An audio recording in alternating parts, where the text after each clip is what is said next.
Сәлем достар, біз бүгін әлемдегі топ 10 дінге сенбейтін мемлекеттер жайында айтатын боламыз. Жалпы сенім мен дін әрқашан ғылымның ажырамас бір бөлігі болды. Бірақ қазіргі әлемде дін соншалықты қажет емес деп санайтын адамдар көбейіп келеді. Өйткені сіз тек Құдайға емес, өзіңізге ғана сенуіңіз керек деген ұстанымда. Олай болса, біз бүгін дінге сенбейтін топ 10 елдердің рейтингін бастаймыз. 10-шы орында Эстония. Дінге сенбейтіндер 49%-ды құрайды. Христиан діні Эстонияға 11-ші ғасырда келді және бірақ қарапайым халыққа тамырын жайып, сіңіп кетпеді. Кеңес заманында мұндағы діни түсінік қолдау болмай мүлде басылып тасталды. Ал 1991 жылдардан бастап ел тәуелсіздік алған кезде дінге сенушілердің қатары аз болды. Ал бүгінгі елде ежелгі эстондық нанымдар қайта жандануда. 9-шы орында Оңтүстік Корея. Сенбейтіндер 52%-ды құрайды. Ел тұрғындарының жартысынан азы өздерін қандайда бір діндерге жатқызады. Бұл елде буддизм, христиан діні, тіпті ислам дінінде аралас түрлері кездеседі. 8-ші орында Франция. Дінге сенбейтіндер 54%-ды құрайды. Елде католиктік тенденциялардың болуына қарамастан атеизм ұлттық қазынаға айналды. Мұнда ақш-тағы сияқты революцияның негізгі талаптарының бірі мемлекет пен шіркеудің бөлінуі. Францияда мектептерде кез келген дінді уағыздауға заңмен тыйым салынған. 7-ші орында Финляндия. Дінге сенбейтіндер 60%-ды құрайды. 19-шы ғасырдың аяғына дейін елде тек лютеранизм мен православие ғана қолданылды.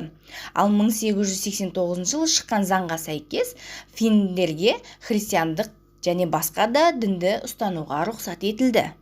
6-шы орында Чехия. Дінге сенбейтіндер 61%-ды құрайды. Чехия халқының тек 29%-ы ғана дінді өмірдің ажырамас бөлігі деп санайды. 5-ші орында Жапония. Дінге сенбейтіндер 65%-ды құрайды.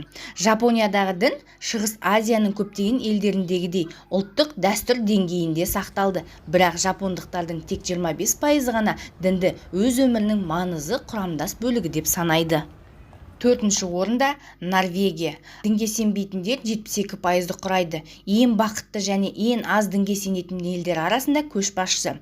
Себебі атеист адамдар өз үкіметіне сенетін елдер ғана өркендейді деп санайды. Өйткені бұл елде мемлекет пен адамдар арасындағы сенім деңгейі өте жоғары екен. Сондықтан Құдайға және дінге сенуге қажеттілік туындамаған. 3-ші орында Дания. Дінге сенбейтіндер 80%-ды құрайды. Елде тіпті Құран мен киелі кітапты көпшілік алдында өртеуге рұқсат етілген. 2-ші орында Вьетнам. Дінге сенбейтіндер 81%-ды құрайды. Вьетнамдағы сенім бостандығы конституциямен ресми түрде бекітілген және көптеген діни қауымдастықтарға шектеулер қойылған. 1-ші орында Швеция. Дінге сенбейтіндер 85%-ды құрайды. Швеция әлемдегі ең зайырлы елдердің бірі. Швеция шіркеуінде көбінесе дінге сенбейтіндер тек дәстүрді орындайтындар шіркеуі деп аталады. Өйткені оның құрамында тек 15%-ы ғана Иса Мәсіхке сенеді екен.